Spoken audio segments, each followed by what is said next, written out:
ಆರನೇ ಮಾತು ತೀರಿತು ಅಂದ್ರೆ ಏನ್ ತೀರಿತು, ಏನು ತೀರಿಸಿದ ಅಂತ ನಾವು ನೋಡುವಾಗ ತಂದೆಯ ಒಂದು ಉದ್ದೇಶ ಇತ್ತು. ಏನೆಂದರೆ ಆದಿಯಲ್ಲಿ ನಾವು ನೋಡುವಾಗ ದೇವರಾತ್ಮನು ಜಲ ಸಮೂಹಗಳ ಮೇಲೆ ಚಲಿಸುತ್ತಿತ್ತು ಅಂತ. ಅಂದ್ರೆ ಭೂಮಿ ಇಲ್ಲ, ಆಕಾಶ ಇಲ್ಲ, ಪ್ರಪಂಚ ಇಲ್ಲ, ಪ್ರಕೃತಿ ಇಲ್ಲ, ಏನೂ ಇಲ್ಲ, ಆ ನಿರಾಕಾರವಾಗಿತ್ತು. ಜಲ ಸಮೂಹಗಳ ಮೇಲೆ ದೇವರಾತ್ಮನು ಚಲಿಸ್ತಿತ್ತು ಅಂದಾಗ ಅಲ್ಲಿ ನೋಡ್ತೇವೆ. ಅಂದ್ರೆ ಯಾವುದೂ ಇರಲಿಲ್ಲ ಅಂತ, ಏನು ಇಲ್ಲದ ಶೂನ್ಯವಾದಂಥದ್ದನ್ನ ದೇವರು 6 ದಿವಸಗಳಲ್ಲಿ ರೂಪಿಸಿ ತನ್ನ ಮನುಷ್ಯರನ್ನ ತನ್ನ ಹೋಲಿಕೆಯಲ್ಲಿ ತನ್ನ ಸ್ವರೂಪದಲ್ಲಿ ಮನುಷ್ಯನನ್ನುಂಟು ಮಾಡಿ ಆ ಮನುಷ್ಯರಿಂದ ಒಬ್ಬ ಸ್ತ್ರೀಯಾಗಿ ಮಾಡಿ ಅವ್ರನ್ನ ಈ ಲೋಕವನ್ನ ಆಳುವುದಕ್ಕಾಗಿ, ಈ ಲೋಕದ ಮೇಲೆ ದೊರೆತನ ಮಾಡುವುದಕ್ಕಾಗಿ ಈ ತಾನು ಸೃಷ್ಟಿಸಿದ ಸೃಷ್ಟಿಯ 6 ದಿನಗಳಲ್ಲಿ ಏನೇನು ಸೃಷ್ಟಿಸಿದ್ದನೋ ಎಲ್ಲರ ಅಧಿಕಾರ ಆ ಮನುಷ್ಯರಿಗೆ ಕೊಟ್ಟರು. ಆ ಕೊಟ್ಟುವಾಗ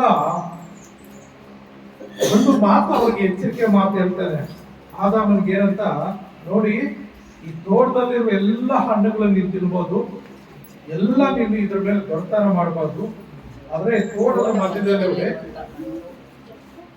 2 ಮರ ಇದೆ, ಅದರಲ್ಲಿ ಒಂದು ಮರ ಒಳ್ಳೆಯದರು ಕೆಟ್ಟದ ಅರಹನ್ನು ಹುಟ್ಟಿಸುವಂತ ಮರದ ಹಣ್ಣನ್ನ ನೀನ್ ತಿನ್ನಬಾರ್ದು ಅಂತ ಹೇಳಿರ್ತಾರೆ. ತಿಂದ ದಿನ ಅವತ್ತೇ ನೀನ್ ಸತ್ತೋಗ್ತೀಯ ಅಂತ ಹೇಳ್ತಾರೆ. ಸರಿ, ಹಾಗಾಗಿ ಆಮೇಲೆ ಅವನು ಒಬ್ಬಂಟಿಗನಾಗಿ 90 ವರ್ಷ ಕಾಲ ಇರ್ತಾನೆ. ಅಯ್ಯೋ, ಅವನು ಒಬ್ಬಂಟಿಗನಾಗಿದ್ದಾನೆ, ಎಲ್ಲ ಪ್ರಾಣಿ ಪಕ್ಷಿಗಳೆಲ್ಲ ಜೊತೆಯಾಗಿದೆ, ಇವ್ರಿಗೊಂದು ಜೋಡಿ ಮಾಡೋಣ ಅಂತೇಳಿ ಅವನ ಮಾಂಸ ಅವನ ಮೂಳೆ ತೆಗೆದು ಅವನಿಗೆ ಒಂದು ಹೆಂಡತಿಯಾಗಿ ಮಾಡ್ಕೊಡ್ತಾನೆ. ಆ ಸಂದರ್ಭದಲ್ಲಿ ಹೆಂಡತಿ ಗಂಡ ಅವರಿಬ್ಬರು ಜೊತೆಯಲ್ಲಿ ಜೀವಿಸ್ತಾ ಇರ್ತಾರೆ. ಅವ್ರಿಗೆ ಯಾವುದೇ ರೀತಿ ಶಾರೀರಿಕ ಕಣ್ಣುಗಳಿರೋದಿಲ್ಲ, ಅವ್ರ ಪಾಪದ ಪ್ರಜ್ಞೆ ಅವರಲ್ಲಿ ಇರಲ್ಲ. ಅಂತ ಸಂದರ್ಭದಲ್ಲಿ ಸೈತಾನ್ ಏನ್ ಮಾಡ್ತಾನಂದ್ರೆ, ಪ್ರಿಯ ನನ್ನ ಸಹೋದರ ಸಹೋದರಿ, ಸ್ತ್ರೀ ಹತ್ರ ಬರ್ತಾನೆ. ಫಸ್ಟ್ ಯಾವ ರೂಪದಲ್ಲಿ ಅಂದ್ರೆ ಸರ್ಪ ರೂಪದಲ್ಲಿ. ಯಾಕೆ ಸರ್ಪ ರೂಪದಲ್ಲಿ ಬರ್ತಾನಂತ ನಾವು ನೋಡುವಾಗ, ಪ್ರಿಯ ನನ್ನ ಸಹೋದರೇ, ಸೈತಾನು ಈ ಭೂಮಿ ಮೇಲಿರುವಂತ ಅನೇಕ ಪ್ರಾಣಿಗಳ ಹತ್ರ ಹೋಗ್ತಾನೆ, ಜಂತುಗಳ ಹತ್ರ ಹೋಗ್ತಾನೆ. ಮನುಷ್ಯರು ಇರ್ಲಿಲ್ಲ, ಆದಾಮ ಅವ ಬಿಟ್ರೆ ಎಲ್ಲ ಕೇಳ್ಕೊಂತಾರೆ. ನೋಡು, ನೀವು ನನಗೊಂದು ಅವಕಾಶ ಕೊಟ್ಟರೆ ನಿಮ್ಮ ದೇಹದಲ್ಲಿ ನಾನು ಬರಬೇಕು, ನನಗೆ ಶರೀರ ಇಲ್ಲ, ನನ್ನ ಆತ್ಮ, ಹಾಗಾಗಿ ನನ್ನ ಶರೀರ ಇಲ್ಲ, ಹಾಗಾಗಿ ನನ್ನ ಶರೀರ, ನಿಮ್ಮ ಶರೀರ ನನಗೊಂದು ಸ್ವಲ್ಪ ಸಮಯ ಬಾಡಿಗೆ ಕೊಟ್ರೆ ನಾನು ಈ ಲೋಕದಲ್ಲಿ ನಿಮ್ಮನ್ನು ಉನ್ನತ ಸ್ಥಿತಿಯಲ್ಲಿ ತರ್ತೀನಿ ಅಂತೇಳಿ ಎಲ್ಲಾ ಜಂತುಗಳಲ್ಲಿ ಕೇಳುವಾಗ ಯಾವ ಜಂತುನು ಒಪ್ಕೊಳ್ಳೋದಿಲ್ಲ, ಯಾವ ಪ್ರಾಣಿನೂ ಒಪ್ಕೊಳ್ಳಲ್ಲ. ಇದೆಲ್ಲ ಬಿಲ್ಕುಲ್ ಆಗಲ್ಲ ಅಂತ. ನಮ್ಗೆ ದೇವರು ಎಲ್ಲ ಕೊಟ್ಟಿದ್ದಾನೆ, ಆಹಾರ ಕೊಟ್ಟಿದ್ದಾನೆ, ಎಲ್ಲ ಕೊಟ್ಟಿರೋ ನನಗೆ ಇನ್ನೇನು ಬೇಕು, ನಿನ್ನ ದೊರೆತ ನನಗೆ ಬೇಕಾಗಿಲ್ಲ ಅಂತ ಹೇಳುವಾಗ ಕೊನೆಗೆ ಸರ್ಪದ ಹತ್ರ ಬರ್ತಾನೆ. ಸರ್ಪದ ಹತ್ರ ಬರುವಾಗ ನನಗೆ ಅಂತ ಒಂದು ಅವಕಾಶ ಕೊಡು, ಒಂದು 5 ನಿಮಿಷಗಳ ಕಾಲ ನಾನು ಉಪಯೋಗ ಮಾಡ್ಕೊಂಡ್ರೆ ನಾನು ನಿನ್ನಲ್ಲಿ ಬರ್ತೀನಿ ಅಂತ ಹೇಳುವಾಗ ಸರ್ಪ ಏನ್ ಮಾಡ್ತಾ, ಅದು ಕುಯುಕ್ತಿ ಉಳ್ಳದ್ದು. ಅದೇನ್ ಮಾಡ್ತಾ ಅಂದ್ರೆ, ನೀನು ನನಗೆ ನನ್ನಲ್ಲಿ ಬರ್ಬೇಕಂದ್ರೆ ನಾನು ನಿಮ್ಗೆ ಅವಕಾಶ ಕೊಡ್ಬೇಕಂದ್ರೆ ನಿನ್ನಿಂದ ನನಗೇನ್ ಲಾಭ, ನಿನ್ನಿಂದ ನನ್ಗೇನ್ ಲಾಭ ಅಂತ ಕೇಳುವಾಗ, ನೋಡು, ನಿನ್ಗೇನ್ ಲಾಭ ಅಂತ ಕೇಳ್ತೀಯಾ, ನನಗೆ ನೀನು ಅವಕಾಶ ಕೊಟ್ರೆ ನಿನ್ ಶರೀರದಲ್ಲಿ ನಾನೇನ್ ಮಾಡ್ತೀನಂದ್ರೆ ಇನ್ನು ಈ ದೇಶದ ಮೇಲೆ, ಈ ಭೂ ಪ್ರಪಂಚದಲ್ಲಿ ದೊಡ್ಡ ದೇವರಾಗಿ ಮಾಡ್ತೀನಿ, ಇಡೀ ಜನರು ನಿನಗೆ ಅಡ್ಡ ಬೀಳುವ ರೀತಿಯಲ್ಲಿ, ನಿನ್ನ ಪೂಜಿಸುವ ರೀತಿಯಲ್ಲಿ ನಾನು ಮಾಡ್ತೀನಿ ಅಂತ ಹೇಳಿ ವಾಗ್ದಾನ ಮಾಡ್ತಾರೆ ಸೈತಾನ. ಹೌದಾ, ಈ ಜನರೆಲ್ಲ ನನ್ನ ಪೂಜೆ ಮಾಡ್ತಾರ, ನನ್ನನ್ನು ಕೊಂಡಾಡ್ತಾರ ಅಂತಾದ್ರೆ ಅವಕಾಶ ಕೊಡ್ತೇನೆ ಅಂತ. ಅವಾಗ ಸೈತಾನ ಸಮಯದಲ್ಲಿ ಬಂದು ಸೇರ್ಕೊಳ್ತಾರೆ. ಅವಳ ಹತ್ರ ಬಂದು ಆದಾಮನ ಹತ್ರ ಹೋಗಲ್ಲ, ಅವನು ಕೇಳಲ್ಲ ಅಂತ ಗೊತ್ತು. ಅದಕ್ಕೆ ಅವಳ ಹತ್ರ ಹೋಗಿ, ಏನೋವಾ ಯಾವನ್ನು ತಿನ್ನುವಾಗ ದೇವ್ರು ಹೇಳಿದ್ದಾನೆ ಅಂತ ಹೇಳಿ, ಹಣ್ಣು ತಿನ್ನಬಾರ್ದು ತಿಂದ್ರೆ ಸತ್ತೋಗ್ಬಿಡ್ತೀವಿ ಅಂತ ಹೇಳಿದ್ದಾನೆ. ಏನು ಸಾಯಲ್ಲ, ನೀವು ತಿಂದ್ರೆ ದೇವ್ರಂತ ಆಗ್ಬಿಡ್ತೀರಿ ಅಂತ ಹೇಳುವಾಗ ಏನಾಗುತ್ತಂದ್ರೆ ಪ್ರಿಯರೇ, ಆಕೆ ಹೋಗಿ ಹಣ್ಣನ್ನು ತಗೊಂಡು ತಿಂದ್ಬಿಡ್ತಾಳೆ.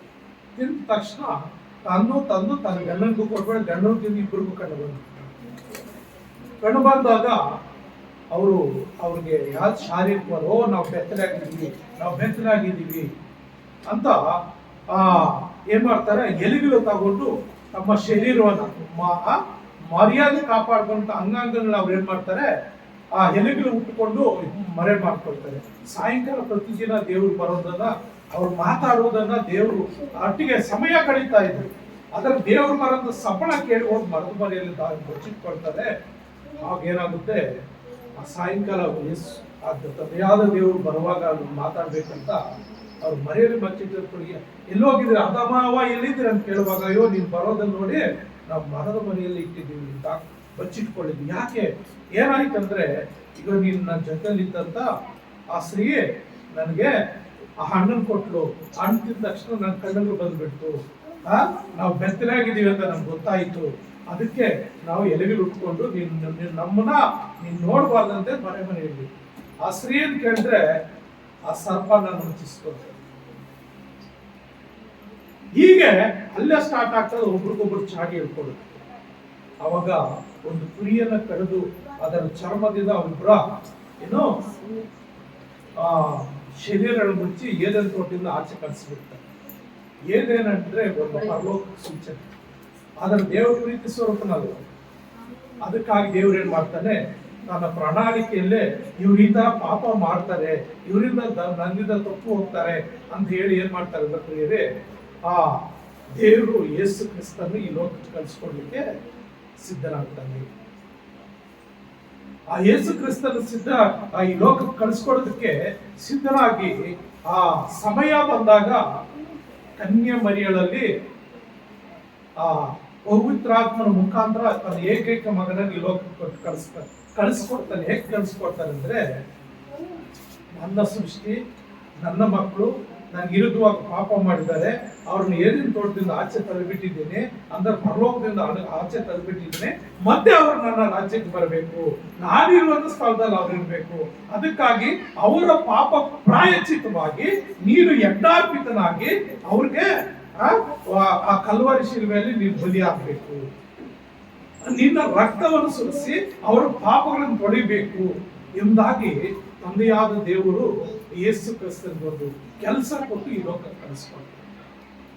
ಆ ಕೆಲಸ ಕೊಟ್ಟು ಈ ಲೋಕಕ್ಕೆ ಕಳಿಸ್ಕೊಡುವಾಗ ಆ ಕೆಲಸವನ್ನು ಮುಗಿಸುವುದಕ್ಕಾಗಿ ಪವಿತ್ರಾತ್ಮನ ಮುಖಾಂತರ ಕನ್ಯೆ ಮರಿಯಳ ಗರ್ಭದಲ್ಲಿ ಜನಿಸಿ ಬಂದು 30 ವರ್ಷಗಳ ಕಾಲ ನಮ್ಮ ಹಾಗೆ ಸಾಮಾನ್ಯ ಜೀವಿಸಿ, ಆಮೇಲೆ ಆತನು ಬ್ಯಾಪ್ಟಿಸಮ್ ಹೊಂದಿ ದೇವರಾತ್ಮನ ವರವನ್ನು ದೇವರಾದ ಶಕ್ತಿಯನ್ನು ಪಡ್ಕೊಂಡು 3.5 ವರ್ಷಗಳ ಕಾಲ ಸುವಾರ್ತೆ ಸಾಗಿ ಕೊನೆಗೆ ಆ ಕೆಲಸ ಮುಗಿಸಬೇಕಾಗಿದೆ. ಏನ್ ಕೆಲಸ? ಇನ್ನ ನನ್ನ ಪಾಪನ ಬಿಡಿಸಬೇಕಾಗಿದೆ. ಆ ಕೆಲಸ ಆತನ ತೀರಿಸಲೇಬೇಕು. ಅದಕ್ಕಾಗಿ ನಾವು ಆತನ ಪರಿಶುದ್ಧನಾಗಿರುವಂತ ನಾವು ಪರಿಶುದ್ಧರಾಗಿರ್ಬೇಕಂತ ಆತನ 33 ವರ್ಷಗಳ ಕಾಲ ಈ ಲೋಕದಲ್ಲಿ ಜೀವಿಸ್ತಾನೆ. ಪಾಪ ಮಾಡಿದ್ರೆ ಮನುಷ್ಯನ ಜೀವಿಸಬಹುದು, ಬದುಕಬಹುದು ಅಂತೇಳಿ ಅದನ್ನು ತೋರಿಸ್ಕೊಡೋದಕ್ಕಾಗಿ ಏನ್ ಮಾಡ್ತಾನೆ, 33 ವರ್ಷ ಕಾಲ ಆತನ ಲೋಕದಲ್ಲಿ ಜೀವಿಸ್ತಾನೆ. ಯಾವುದೇ ಒಂದು ಪಾಪನು ಮಾಡೋದು, ಆತನ ಬೈಯೋರ್ನ ಬೈಲಿಲ್ಲ, ನಿಂದಿಸೋರ್ ನಿಲ್ಸಲಿಲ್ಲ, ದೂಷಿಸೋರ್ನ ದೂಷಿಸಲಿಲ್ಲ. ಯಥಾರ್ಥವಾಗಿ ಅಜಾತ ಶತ್ರುವಾಗಿ ಯಾರು ಯೇಸುವಿನ ಬಗ್ಗೆ ಒಂದು ಕೆಟ್ಟದಾಗಿ ಬೆರಳು ತೋರಿಸಿದ ರೀತಿಯಲ್ಲಿ ಆತನು ಜೀವಿಸಿದ. ಪ್ರಿಯರೇ, ಅಂದು ಆದಾಮನ ಅವಳನ್ನ ಕೆಡಿಸಿದಂತ ಸರ್ಪ ಇವತ್ತು ಏನಾಗಿದೆ, ಆ ಸೈತಾನ್ ಇಡೀ ಭೂಲೋಕದಲ್ಲಿ ಎಲ್ಲ ಮನೆಗಳಲ್ಲಿ ಸೀರಿಯಲ್ ರೂಪದಲ್ಲಿ ಓಡಾಡ್ತಾ ಇದೆ. ಪ್ರತಿಯೊಂದು ಚಾನಲ್ ನೋಡ್ರೆ, ಪ್ರತಿಯೊಂದು ಚಾನಲ್ ಸೀರಿಯಲ್ಗಳಲ್ಲಿ ನಾಗಿಣಿ, ಯಾರು ನಾಗಿಣಿ? ಹಾವು. ಎಲ್ಲ ಚಾನಲ್ಗಳಲ್ಲಿ ಆಕೆ ಒಂದು ಯಾವುದೋ ಒಂದು ಚಿತ್ರ ಆಗ್ತಾ ಇರ್ತದೆ. ಎಷ್ಟೋ ಸಿನಿಮಾಗಳು ನಾಗನ ರೂಪದಲ್ಲಿ ಅಮಾಸೆಗಳ ಹಬ್ಬಗಳು ಬಂದ್ರೆ ಎಲ್ಲ ನಾಗಲ್ಗೆ ಹೋಗಿ ಪೂಜೆಗಳು ಮಾಡೋದು. ಯಾವುದು? ಯಾರು ಕೊಟ್ಟಂತ ಅಧಿಕಾರ? ಸೈತಾನ್ಗೆ. ಸೈತಾನ್ ಸರ್ಪ ಕೊಟ್ಟಂತ ಅಧಿಕಾರ ನೀನ್ ದೇವರಾಗಿ ಮಾಡ್ತೀನಿ ಅಂತಲ್ಲ. ಹಾಗಾಗಿ ಅಧಿಕಾರ ಆ ಸೈತಾನನ ಸರ್ಪ ಕೊಟ್ಟಿದ್ದಾನೆ. ಆ ಸರ್ಪ ಕೂಡ ಒಂದ್ಸಾರಿ ದೇವರ ಅದು ಘಟ ಸರ್ಪವಾಗ್ತದೆ. ಅವನೇ ಸೈತಾನು, ಅವನು ಯೇಸು ಕ್ರಿಸ್ತನೇ ತುಳಿದಾಕ್ತಾನೆ. ಆ ಕೆಲಸ ಯೇಸು ಕ್ರಿಸ್ತನೇ ತೀರಿಸಬೇಕಾಗಿದೆ. ಆ ಕೆಲಸ ತೀರಿಸೋದಕ್ಕಾಗಿ ಯೇಸು ಕ್ರಿಸ್ತನು ಈ ಲೋಕಕ್ಕೆ ಬಂದನು. ಯೇಸು ಕ್ರಿಸ್ತನು ಲೋಕಕ್ಕೆ ಬಂದನು. ಯೋಹಾನ ಬರೆದ ಸುವಾರ್ತೆಯಲ್ಲಿ 17ನೇ ಅಧ್ಯಾಯದಲ್ಲಿ 4ನೇ ವಚನವನ್ನು ನಾವು ನೋಡುವಾಗ, ಯೋಹಾನ ಬರೆದ ಸುವಾರ್ತೆ 17ನೇ ಅಧ್ಯಾಯ 4ನೇ ವಚನ ಏನ್ ಹೇಳ್ತದೆ? ಮಾಡಬೇಕೆಂದು ನೀನು ನನಗೆ ಕೊಟ್ಟ ಕೆಲಸವನ್ನು ನಾನು ನೆರವೇರಿಸಿ ನಿನ್ನನ್ನು ಭೂಲೋಕದಲ್ಲಿ ಮಹಿಮೆ ಪಡಿಸಿದ್ದೇನು. ಆಮೆನ್. ನೋಡ್ರಿ, ಮಾಡಬೇಕೆಂದು ನೀನು ನನಗೆ ಕೊಟ್ಟ ಕೆಲಸವನ್ನು ನಾನು ನೆರವೇರಿಸಿ. ಅಂದ್ರೆ ಪ್ರಿಯ ನನ್ನ ಸಹೋದರ ಸಹೋದರಿ, ದೇವರು ಗೊತ್ತಿತ್ತು. ಆದಿಕಾಂಡದಲ್ಲಿ 6ನೇ ಅಧ್ಯಾಯದಲ್ಲಿ ನೋಡುವಾಗ ಆ ದೇವರು ಒಂದ್ಸಾರಿ ಭೂಲೋಕ ನೋಡ್ತಾನೆ. ಇಡೀ ಭೂಲೋಕ ಎಲ್ಲಾ ಜನರು ಪಾಪ ಮಾಡ್ತಾ ಇರ್ತಾರೆ. ಈ ಹೆಣ್ಣು ಮಕ್ಕಳ ಅಂದ ಚಂದ ನೋಡಿ ಪರಲೋಕದಲ್ಲಿರುವಂತ ದೇವದೂತರು ಕೂಡ ಬಂದು ಈ ಭೂಲೋಕದ ಹೆಣ್ಣು ಮಕ್ಕಳನ್ನ ಮದುವೆ ಮಾಡಿಕೊಂಡು ಮಕ್ಕಳು ಮಾಡ್ಕೊಳ್ತಾ ಇರ್ತಾರೆ. ಅದಕ್ಕಾಗಿ ದೇವ್ರು ಏನ್ ಮಾಡ್ತಾನೆ ಅಂದ್ರೆ ಈ ಭೂಮಿನ ಅಳಿಸ್ಬಿಡ್ಬೇಕು ಅಂತ ತೀರ್ಮಾನ ಮಾಡ್ತಾನೆ. ಅಳಿಸುವಂತ ಸಂದರ್ಭದಲ್ಲಿ ನೋಹನೆಂಬ ದೇವರ ದಯವುಳ್ಳಂತವನು, ದೇವರ ಭಕ್ತಿಯಲ್ಲಿರುವಂತ ನೋಹನ 3 ಮಕ್ಕಳು, 3 ಸೊಸೆಯಂದ್ರು, 8 ಜನ ನೀತಿವಂತರಾಗಿ ಕಾಣ್ತಾರೆ. ಮತ್ತೆ ನಾನು ಸೃಷ್ಟಿನ ಅಳಿಸಬಾರ್ದಂದಾಗಿ ನೋಹನ ಮುಖಾಂತರ ಹೊಸ ಸೃಷ್ಟಿ ಮಾಡ್ತಾನೆ. ಈ ಹಳೆ ಸೃಷ್ಟಿ ಎಲ್ಲ ಅವತ್ತ ನೀರಿನಲ್ಲಿ ಮುಗಿಸ್ಬಿಡ್ತಾನೆ. ಮತ್ತೆ ಆತನ ಒಂದು ಪ್ರಣಾಳಿಕೆ, ಯೋಗನ ಜೀವಿತದಲ್ಲಿ ಒಂದು ಪ್ರಣಾಳಿಕೆ ಮಾಡಿದ ಮೇಲೆ ನಾನು ಮಳೆಯಿಂದ ಈ ಇದರಿಂದ ಭೂಮಿ ದೇಶನ ಹಾಳು ಮಾಡುದು, ಪ್ರಜೆಗಳನ್ನ ಹಾಳು ಮಾಡುದು ಅಂತ. ಹಾಗಾಗಿ ನನ್ನ ಜನರನ್ನ ರಕ್ಷಿಸ್ಕೋಬೇಕು ಅಂತೇಳಿ ಏನ್ ಮಾಡ್ತಾನೆ, ಯೇಸು ಕ್ರಿಸ್ತನ ಈ ಲೋಕಕ್ಕೆ ಕಳಿಸ್ಕೊಡ್ತಾನೆ. ಆ ಯೇಸು ಕ್ರಿಸ್ತನು ಈ ಲೋಕಕ್ಕೆ ಬಂದಿದ್ದು ಯಾಕಂದ್ರೆ ನೀನು ನಾನು ಮಾಡಿದಂತ ಪಾಪಗಳನ್ನ ಬಿಡುಗಡೆ ಕೊಡೋದಕ್ಕಾಗಿ. ಆ ಸೈತಾನು ಮಾಡಿದ ಕುತಂತ್ರದಿಂದ ಆ ಸೈತಾನನ್ನ ಆ ಶಿಲುಬೆಯಲ್ಲಿ ಜಡಿಯೋದಕ್ಕಾಗಿ ಯೇಸು ಕ್ರಿಸ್ತನನ್ನ ತಂದೆಯಾದ ದೇವರು ಈ ಲೋಕಕ್ಕೆ ಕಳಿಸ್ಕೊಡ್ತಾನೆ. ಆ ಯೇಸು ಕ್ರಿಸ್ತನು ಪರಲೋಕದಲ್ಲಿ ಸಕಲ ದೇವದೂತರೊಂದಿಗೆ ಏನ್ ಮಾಡ್ತಾ ಇದ್ದೆ, ಯಾವಾಗ್ಲೂ ಸ್ತೋತ್ರ ಸ್ತೋತ್ರ ಹಲ್ಲೆಲೂಯಾ ಅಂತ ಹೇಳಿ ಸ್ತುತಿಸಲ್ಪಡುವಂತ, ಆರಾಧಿಸಲ್ಪಡುವಂತ ಆ ವ್ಯಕ್ತಿ ತಂದೆಯ ಮಾತನ್ನು ಕೇಳಿ ಏನ್ ಮಾಡ್ತಾನೆ, ನಿನಗೋಸ್ಕರ ನನಗೋಸ್ಕರ ಯಜ್ಞವಾಗಿ ಸಮರ್ಪಿಸುವುದಕ್ಕಾಗಿ ತಂದೆ ಕೊಟ್ಟಂತ ಕೆಲಸವನ್ನ ಏನ್ ಮಾಡ್ಬೇಕು, ತೀರಿಸಬೇಕಾಗಿತ್ತು. ಆ ಕೆಲಸ ಮುಗಿಸುವುದಕ್ಕಾಗಿ ಬರ್ತಾನೆ. ಏನಾಗಿತ್ತು ಆ ಕೆಲಸ ಅಂದ್ರೆ, ನೀನು ನಾನು ಶಿಲುಬೆಗೆ ಏರಿಸಲ್ಪಡ್ಬೇಕು. ಅಂದ್ರೆ ಆದಾಮನಿಂದ ಬಂದ, ಅವಳಿಂದ ಪಾಪಗಳು ಬಂದಂತ ನಾವೆಲ್ಲರೂ ಆತನ ಸೃಷ್ಟಿನೇ. ಈ ಲೋಕದಲ್ಲಿ ಎಷ್ಟು ಜಾತಿ ಜನಾಂಗಗಳಿದ್ರು ನಾವೆಲ್ಲ ಆದಾಮ ಅವಳಿಂದ ಬಂದ ಸೃಷ್ಟಿನೇ. ಬರ್ತಾ ಬರ್ತಾ ಜಾತಿ ಧರ್ಮಗಳು ಬೇರೆ ಬೇರೆ ಮಾಡ್ಕೊಂಡಿದ್ದಾರೆ. ಆದ್ರೆ ಸಕಲರು ಆದಾಮ ಅವಳಿಂದ ಬಂದಂತ ಸೃಷ್ಟಿಯಾಗಿರೋದ್ರಿಂದ ಎಲ್ಲರಿಗೂ ಅವ್ರು ಮಾಡಿದ ಪಾಪ, ಆ ಒಂದು ರಕ್ತ ಎಲ್ಲರಲ್ಲಿ ಇದೆ. ಆ ಪಾಪದ ರಕ್ತ ಎಲ್ಲರಲ್ಲಿದೆ. ಆ ಪಾಪದ ರಕ್ತ ಸಂಪೂರ್ಣವಾಗಿ ತೊಳಿಬೇಕಂದ್ರೆ ಪರಿಶುದ್ಧ ರಕ್ತ ಬೇಕಾಗಿದೆ. ಆ ಪರಿಶುದ್ಧತೆ ಇಡೀ ಲೋಕದಲ್ಲಿ ಯಾವ ಮಾನವರಲ್ಲಿಲ್ಲ, ಯಾವ ಓತ ಹೋರಿಕರಗಳಲ್ಲಿ ಕೂಡ ಇಲ್ಲ. ಮನುಷ್ಯನ ಪಾಪ ಬಿಡುಗಡೆ ಆಗ್ಬೇಕಂದ್ರೆ ಮನುಷ್ಯನ ರಕ್ತವೇ ಚೆಲ್ಲಲ್ಪಡ್ಬೇಕಾಗಿದೆ, ಮನುಷ್ಯನ ರಕ್ತವೇ ಸುರಿಸಲ್ಪಡ್ಬೇಕಾಗಿದೆ. ಮನುಷ್ಯನ ಪಾಪಕ್ಕೆ ಕ್ರಯ, ಆ ಬೆಲೆ ರಕ್ತ ಆಗಿದೆ. ಅದು ಪರಿಶುದ್ಧ ರಕ್ತ. ಅದು ಯಾವ ರಕ್ತ? ಅದು ಯೇಸು ಕ್ರಿಸ್ತನ ರಕ್ತ ಆಗಿದೆ.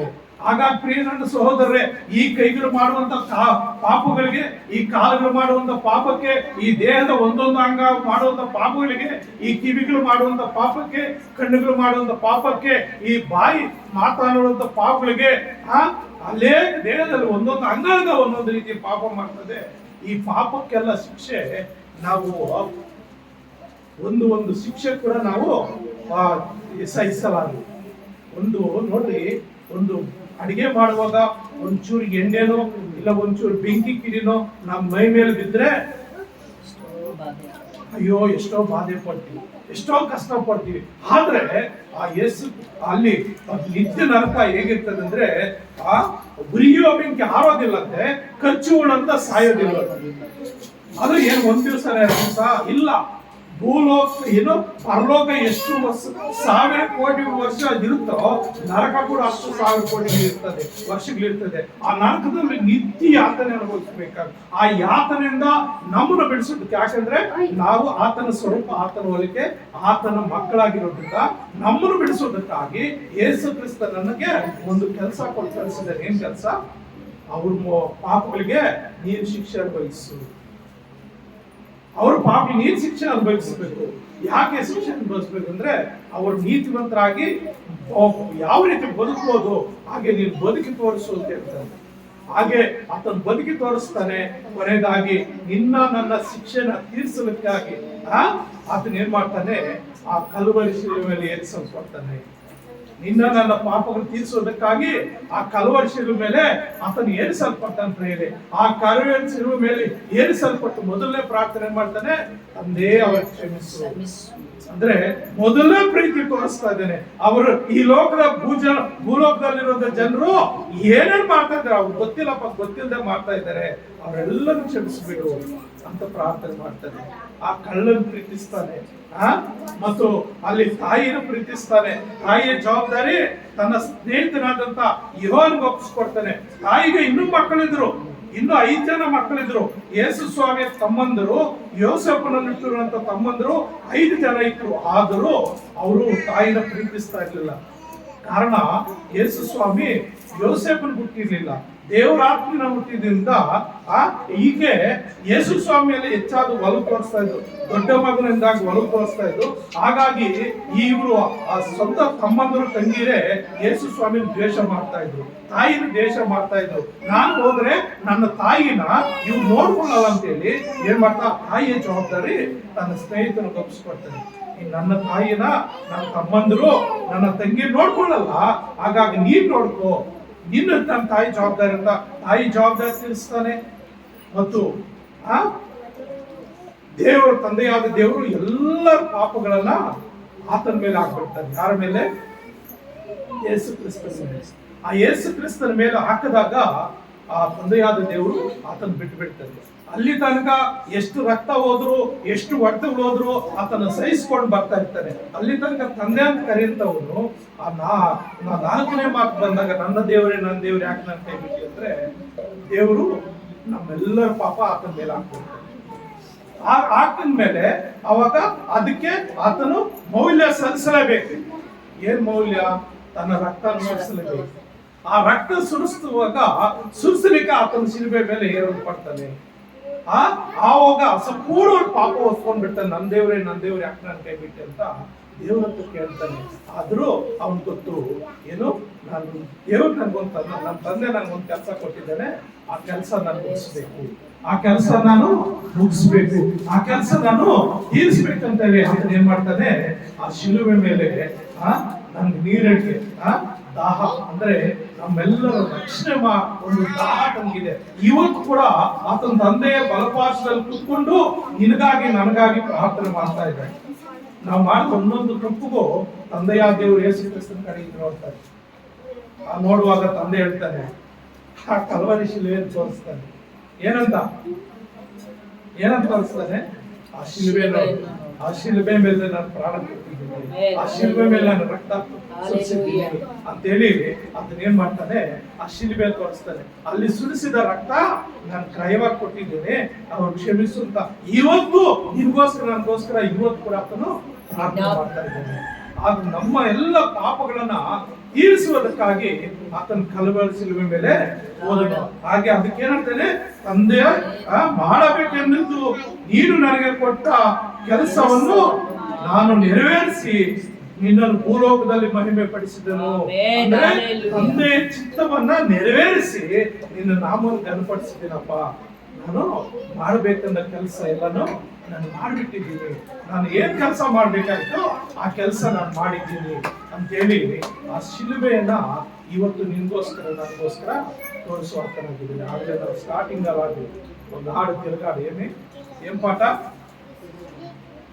ಶಿಲುಬೆ ನಾ ಪ್ರಾಣವು, ಶಿಲುಬೆ ನಾ ಧ್ಯಾನವು, ಶಿಲುಬೆ ನಾ ಪ್ರಾಣವು, ಶಿಲುಬೆ ನಾ ಧ್ಯಾನವು, ನನ್ನನ್ನು ಮಾತಿಂದಿಹ ಶಿಲುಬೆ, ನನ್ನನ್ನು ಮಾತಿಂದಿಹ ಶಿಲುಬೆ, ಶಿಲುಬೆ ನಾ ಪ್ರಾಣವು, ಶಿಲುಬೆ ನಾ ಧ್ಯಾನವು, ಶಿಲುಬೆ ನಾ ಪ್ರಾಣವು,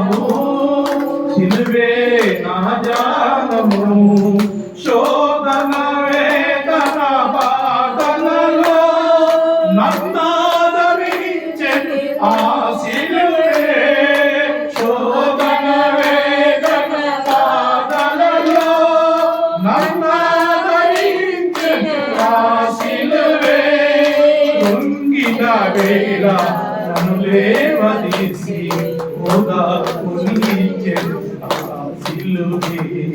కృంగిన వేళ నన్ను లేవదీసి ఓదార్పునిచ్చి ఆ సిలువే. సిలువే నా ప్రాణము, సిలువే నా ధ్యానము, సిలువే నా ప్రాణము, సిలువే నా ధ్యానము. ప్రియ నా సహోదర సహోదరులు, ఆ సిలువలో నీ కోసము నా కోసము ఆయన ప్రాణం పెట్టేదానికోసము ఆ సిలువలో ఎక్కి 6వ మాటగా పలుకుతా అన్నాడు, అన్నీ ముగించినాను. ఏమి ఈ ప్రజలు ఈ భూలోకంలో నువ్వు నేను పడే శ్రమలో మనకొచ్చే శిక్షనంతా ఆయన తలపైన మోసుకొని అన్ని ಮುಗಿಂಚೇಸಿನಾడు ಅక్కడ ಸಿಲುವಲು. ಈ ರೀತಿ ಇನ್ನ ತಂದೆ ನೀನ್ ನನಗೋಸ್ಕರ ಏನೇನ್ ಕೆಲಸ ಕೊಟ್ಟೋ ಎಲ್ಲ ಕೆಲಸ ನಾನು ಮಾಡಿ ಮುಗಿಸಿದ್ದೀನಿ ಅಂತ ಆ ಹೇಳುವಂತ ದೇವರಾಗಿದ್ದಾನೆ. ದೇವ್ರ ನಾಮ ಸ್ತೋತ್ರವಾಗ್ಲಿ. ಪ್ರೀತಿಯುಳ್ಳ ಯೆಸಯ್ಯ ನಿನ್ನ ಪರಿಶುದ್ಧವಾದ ನಾಮ ಸ್ತೋತ್ರ. ಅಪ್ಪ, ನಾವುಗಳು ಅನುಭವಿಸುವಂತ ಆ ಒಂದು